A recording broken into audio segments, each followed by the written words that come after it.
Sarah from Hiking Outdoor Family, and I'm here with Dave from PA Timber Ghost.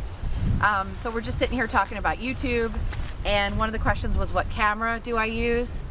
So for filming, I've got a GoPro 9. I use my cell phone for YouTube Shorts, and then I also have a Canon EOS R7 that I use when I take pictures of wildlife and want to zoom in on things like that. And what are you using? I have a GoPro 10, and I also use my iPhone 12 mini, and I have a Canon EOS T8i Rebel wide angle lens, which you're looking at right now. A 400 millimeter zoom when I'm trying to zoom in on wildlife or birds. So if you have the big zoom lens on your camera, wait between your camera and your zoom lens. Once you put that big zoom lens out front, your tripod has a habit of doing this. So you have to make sure that tripod legs are all the way out. And there's also a hook on the bottom. Usually what they do is they take their backpack and put your backpack on that hook so your camera won't tip over and break. Most YouTubers, I believe, everybody's shooting in 4K. Yeah, I think so. I don't know if anybody's still in 5K yet. What size SD card do you use? Let's see. I should know this, but I don't. Try this. Small cards or large cards? This is a small card. Of course, my hands are frozen to try to get this out, but I think I've got a pretty big card because it never fills up. 128 gig. Okay, so yeah, you have a 128 Yeah. in your GoPro. Yep. Generally with my GoPro, I have 64 in there, and at 4K it'll run for about 2 hours. So your double, you should be able to run for about 5 hours with the GoPro. Yeah. I don't know if that's the right word. GoPro has some technical challenges with their SD cards.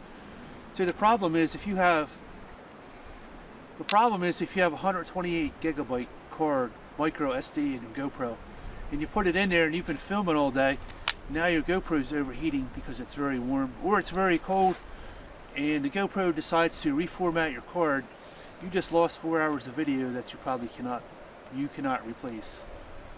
So that's a very common problem with GoPro. That's a good point, because I definitely have smaller cards around my house just from different cameras and different things. So that's a good point to maybe use different cards and not risk losing the footage. 64 gigabyte, and then at any given time, even for my Canon, I have at least 5 SD cards. Every one of them is 64 gigabytes. And even if I go on a long hike, when I did the old Loggers Path, I had about 8 micro SD cards. Wow. And each day I would fill that up, I would write the date on it, put it in another bag. So as I edited, I would download it. I would edit one section at a time, and after everything was edited, I would string everything together. But if I would lose one of those cards, I could still continue my video. I would just have a section missing and put them together. I would just edit it so you couldn't tell the difference. But small cards definitely benefit better than having a big card. A lot of videos are a one-time deal. You can't go back, and there are no do-overs. Yeah. So, Yeah, and you're putting all that time and effort in. You don't want to lose it. The other thing too with your SD cards is your download speed. You want to get ones that say professional, and if you look at the card on there, it'll tell you the speed. Most of GoPro recommends that you have a U3 on there, and that actually controls how fast the data transfers from your camera to the SD card. GoPro, with the newer GoPros, will actually tell you that you have an error because you put the wrong SD card in there, and it will cause your GoPro to overheat, which I have seen a lot of comments on YouTube about that, because you bought the cheaper SD card and not the recommended card for that camera. And really, they're not that expensive, even for the better card. No, it's a little bit it's more. It's worth it. If you have the video of a lifetime, and you go to download it, put it on there, and it says card error, format. Don't hit the format button. Pull it out, put another one in. It will delete your card and start over. Don't do that. All right, so for editing software, I'm a big believer in use what you have. So I have an older computer, and all that will run, I've tried all different kinds of suggestions that people have made for me, and the only thing that can really run is Microsoft Clipchamp, so that's what I'm using right now. It's pretty basic editing software, but it gets the job done. How old is your computer? Probably 6 or 7 years old. I've upgraded the memory, done the easy stuff. So you increased the RAM on it? Yeah. Mm-hmm. Okay. The RAM is actually what makes your software run. So I've got it maxed out. So yeah, your computer has to be maxed out on the RAM, because if not, it'll, instead of taking an hour to edit when you hit the button, it'll say 6 or 7 hours. That means it can't process the information fast enough. I also need a new computer. I don't have enough RAM to run. It struggles with 4K, but I was filming in 2.7 and I could edit in about 2 hours, and now when I hit 4K it says 4 or 5 hours, which is okay because the video is much crisper and cleaner. But in the future I probably will get some type of office computer. I actually want to get an office computer to run the editing program much faster. I want more RAM and maybe dual processors, so I can run slow motion clips, which is actually very hard for your computer to run if you don't have enough RAM. It gets kind of wonky on you. It'll kind of get like jerky, and sometimes you'll get an error code because it can't run it. Would you get a desktop computer or a laptop? No, I'm not big on laptop. I actually want an office computer. Okay. I'll probably go with the Dell because I've always had Dell. They have excellent support, and once you get a Dell, I think you have a 2-year warranty. They'll fix pretty much anything on there that happens. I think a laptop, I would like that just from portability to be able to take it, but I feel like you have to probably spend so much more, and you probably, with the desktop, you're able to upgrade things as you go, and I think you'd get more longevity with the desktop. What's going to make the most money for your YouTube channel? This is actually on my community page quite a few times, and I have gotten a lot of responses over it. And these are also questions that I've asked other YouTubers in the upper tiers, which means you have 100,000 subscribers or more. What's going to make the most money for your channel? We'll briefly talk about all these, and you can let us know your thoughts down in the comment section. Monetization, how much money will you actually make off of that per X amount of views? Super likes, which actually bypasses the monetization process. Gear and clothing, sponsors, channel sponsors, and Patreon. So how much money do you make from monetization, and how many views do you need to get to make money off of that? I don't know. So I am monetized. You have to have 4,000 watch hours. So and you have to have 1,000 subscribers. So hitting the 1,000 subscribers was pretty easy, but it's those watch hours that took us longer to get to. But I'm at the point now where I'm getting paid out from YouTube basically like every 2 months, $100. So $100 a month? So $100 like video? $50 a month. So every 2 months I'm getting about $100. Yeah.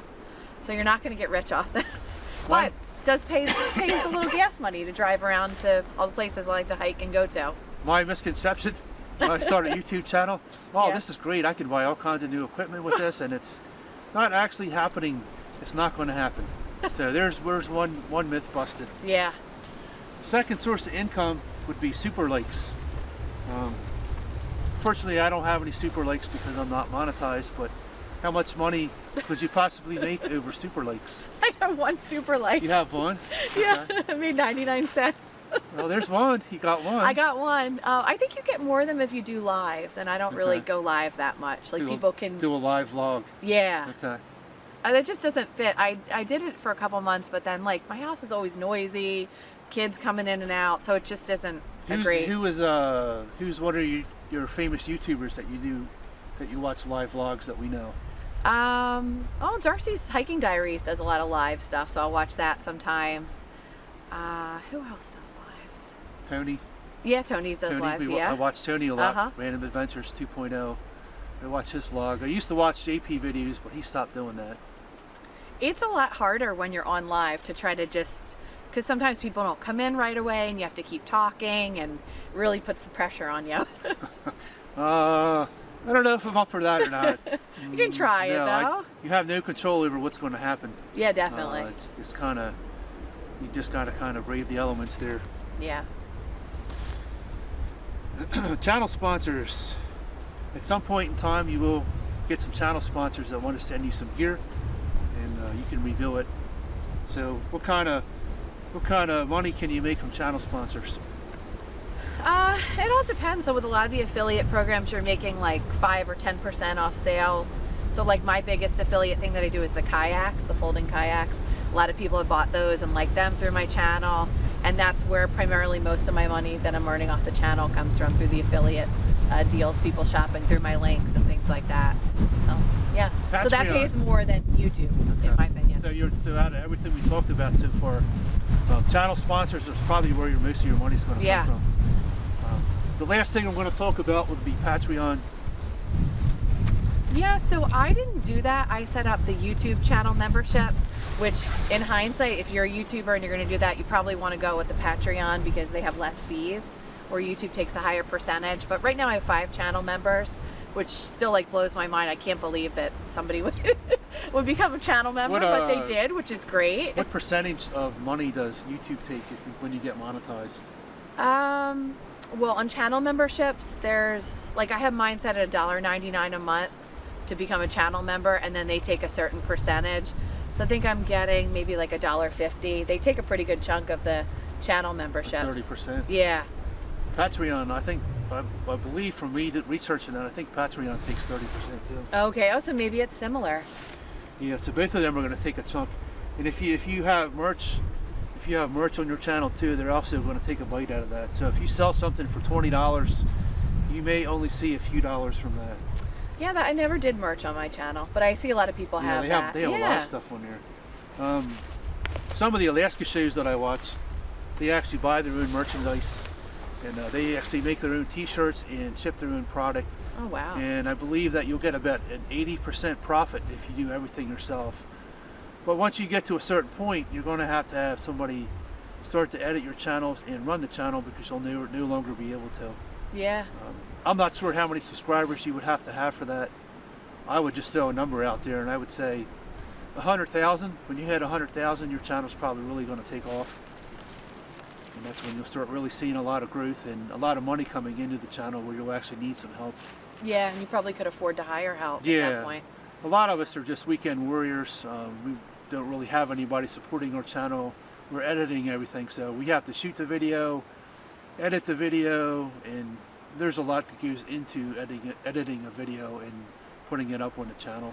Yeah, and then you got to design your thumbnail. You got to try to research the keywords, write your description. If you're going to promote it with shorts videos, that sometimes I'll try to make little snippets and then promote the long form and hope that you can get your short form people over to your long form video. Doesn't always work, but I try. It's definitely a learning experience. If you don't have somebody else to take you under their wing and help you, you're going to struggle with it for a while. Yeah. It may take a few years. And as one famous YouTuber said, it's a marathon. It's going to take you a long time. It just isn't going to happen overnight. Yeah. And his words could never be truer.